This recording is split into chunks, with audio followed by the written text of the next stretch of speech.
Welcome back to Rolling Coverage on Radio Islam International. We are now with Athol Tollip of Action SA in City Hall. Athol, good morning, welcome. Good morning, thanks very much. So, after some years, stint as a mayor, you're back in Parliament. How's the last few weeks been for you? Well, it's been 10 years. It seems like 2 years, but it's been 10 years. And I must say, I've been asking myself a few times, what am I doing back here? Because nothing much has changed, apart from the fact that our Parliament is burnt down. It sounds pretty much the same people. But I do have to admit that there's a new dynamic. The political swagger and the arrogance is toned down by the ANC. They've lost their majority. There's a lot more consultation. And I found that quite interesting. So, there's now a different official opposition, right? It's not the DA anymore, it's the MK. I suppose after elections and inauguration and swearing in of the MPs, this is like the first time that the public is giving some attention to what's happening in Parliament. But from the time of the swearing in of the MPs to now, what's been happening behind the scenes, and what's the mood with these new role players, if I can put it that way? That's a very good question, So there's now a new majority. It's the government of national unity or a grand coalition. Doesn't matter what you call it. That's the new majority, and it's around 70%. So I think some of the bad habits of majoritarianism will start creeping in again because the new government has a very big majority.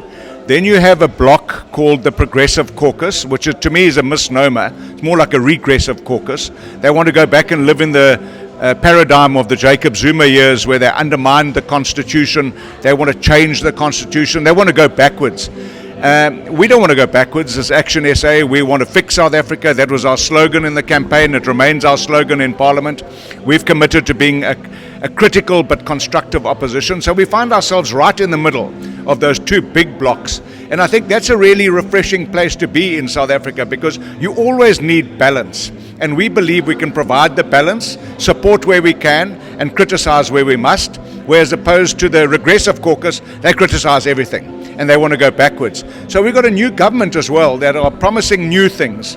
And today we want to hear the president talk about his plans. I thought he had a really good tone in Pretoria. It was reconciliatory. He admitted that they'd made mistakes. He recognized that the electorate had turned their back on his government. So that's fine. Now he's done that. Now we want to hear what they're going to do differently. How they're going to address corruption. Because doing the same thing again is not going to help. And Zizi Kodwa's back in Parliament. So that's a really bad start. We want change. We want new ways to do things. John Hlope is now, in many ways, the leader of the official opposition, considering that he's been impeached. Where does that leave us in terms of the optics? Well, it's really concerning. And, I'll get to Hlope, but with Zizi Kodwa, for example, I wrote to the person responsible for the Parliamentary Ethics Committee more than 2 weeks ago about Zizi Kodwa. I haven't had a response, and I've subsequently written 2 more letters, no response. So when Parliament is silent on ethics and won't act against people who are unethical, then you're not surprised that a guy like Judge Hlope will be nominated by his party to serve on the Judicial Service Commission. So let me just explain that. The ANC had a representation, the DA had a representative, MK had a representative, the EFF have a representative. Those parties are entitled to nominate anyone that they want. I represent the other opposition parties on the Judicial Service Commission. There's a lacuna because Judge Hlope has been impeached by Parliament and that very committee that he's now going to serve on. But there's no prohibition of that in our Constitution. Just like Donald Trump in America, he'd been impeached twice as a president, not kicked out, and now standing again, and it appears he's going to win. So impeachment appears to be something that you just forgiven, and that's wrong. So we're going to have to address that in this new Parliament, change the rules, because there are only 2 exclusions.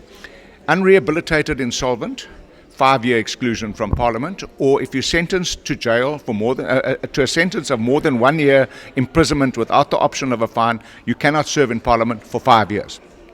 That's why Jacob Zuma is not here in Parliament. But let me tell you another story. Jacob Zuma is not in Parliament because if he steps into Parliament as a member of the opposition, he loses all his presidential perks because he is paid and looked after as a president for life. So he was never going to come to Parliament. It would be financially foolhardy for him to do that. So I find it curious that every time an MK person stands up, he says, I'm here representing Jacob Zuma, Ungamalala from Nkandla. So he's got his parliament in Nkandla. Just explain this to us, Athol, right? Because previously, Mohlante did a short stint as president, came back as deputy president, seemingly didn't lose any of the presidential perks.